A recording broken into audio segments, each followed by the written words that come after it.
Welcome to my YouTube channel MS Academy 23। तो आज के टॉपिक में हम बात करेंगे एप्लीकेशन की। एप्लीकेशन को कैसे लिखा जाता है, किस तरीके से लिखा जाता है। तो आज के टॉपिक में हम सिक लीव का एप्लीकेशन लिखेंगे। चलते हैं। एप्लीकेशन फॉर सिक लीव यानी छुट्टी के लिए। तो कैसे लिखते हैं इसे? तो सबसे पहले हम स्टार्ट करते हैं टू से। किससे करते हैं? स्टार्ट टू से। जैसे कि आप हिंदी में स्टार्ट करते हो सेवा में श्रीमान प्रधानाचार्य महोदय, तो हम स्टार्ट करेंगे टू। उसके बाद कॉमा लगाते हैं। कॉमा के बाद आप जिसके लिए लिख रहे हो, प्रिंसिपल के लिए लिख रहे हो तो प्रिंसिपल डालोगे यहाँ पे, टू द प्रिंसिपल।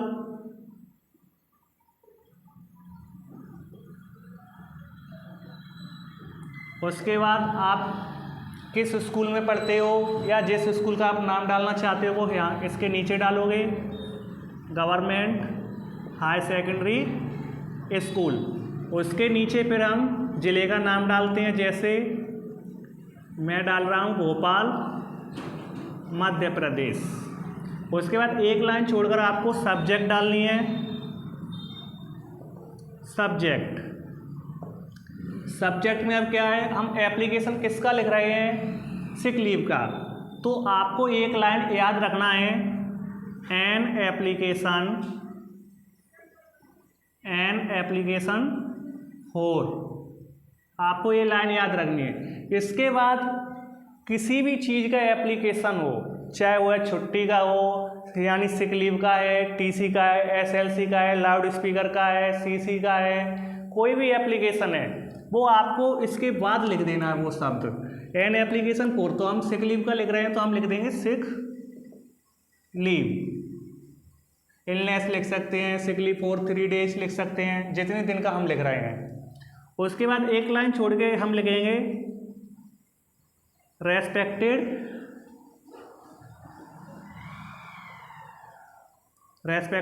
सर, फिर कॉमा लगाएंगे। अब हम यहाँ से स्टार्ट करेंगे। आई बैग टू स्टेट, आप स्टेट की जगह से भी लिख सकते हो।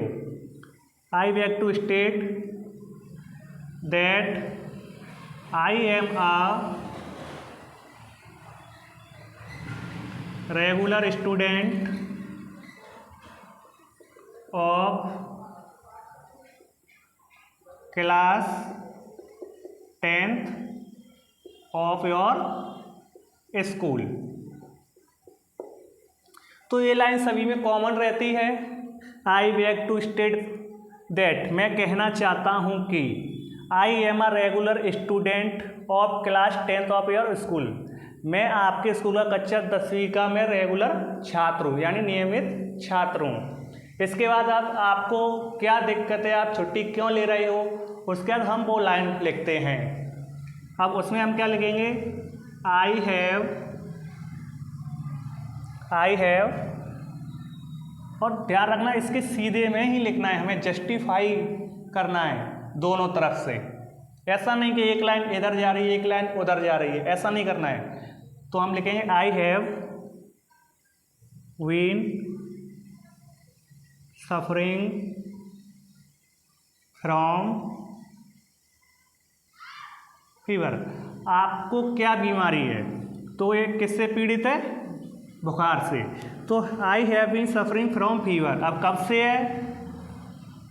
सिंस यानी पिछली रात से है तो सिंस लास्ट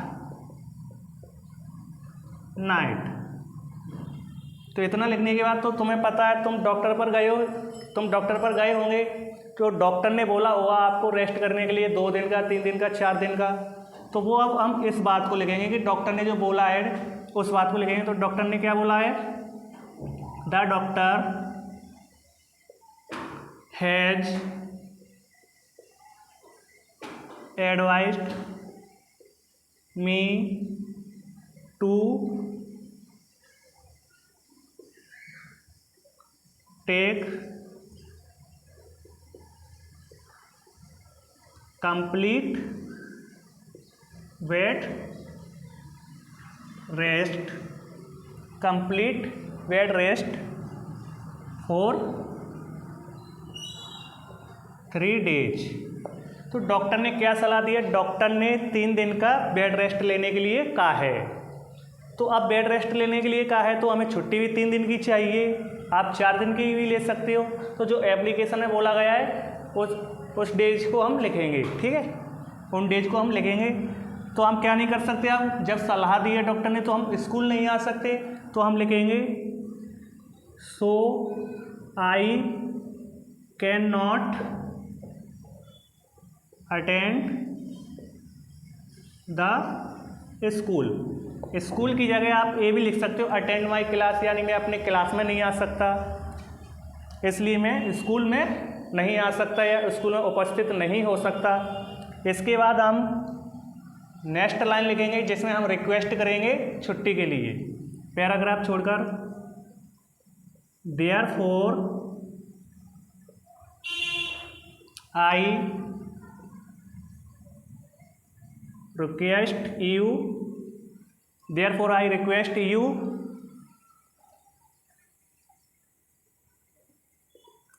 to grant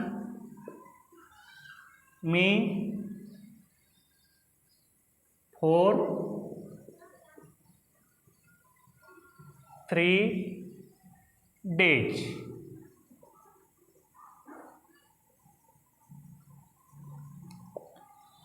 अब इतना लिखने के बाद इसलिए कृपया करें, इसलिए मुझे 3 दिन की छुट्टी देने की कृपया करें। उसके बाद आप यहाँ भी ये भी लिख सकते हो आपको कितनी तारीख से कितनी तारीख तक छुट्टी चाहिए। तो डे लिखने के बाद आप ये भी लिख सकते हो, फ्रॉम डेट आप डाल सकते हो उसके बाद, नहीं तो आप इतना ही छोड़ सकते हो। आप कितनी तारीख से आपको कितनी तारीख से कितनी तारीख तक छुट्टी चाहिए, 3 दिन का गैप करके आप यहाँ पे तारीख डाल सकते हो, फ्रॉम करके फिर तारीख डाल के फिर 2 लिख के आप डाल सकते हो डेट। इसके बाद आपको एक लाइन छोड़ना है, एक लाइन छोड़ के लिखना है आपको thank you very much sir. एक लाइन छोड़कर आपको क्या लिखना है? Thank you very much sir. उसके बाद एक लाइन छोड़कर आपको डालना है yours obediently. Yours obediently, obediently का मतलब आपका आज्ञाकारी। तो आज्ञाकारी आप जो भी आपका नेम है वो आप यहाँ पे डाल दोगे और क्लास, उसके बाद डेट, जिस भी डेट को आप लिख रहे हो।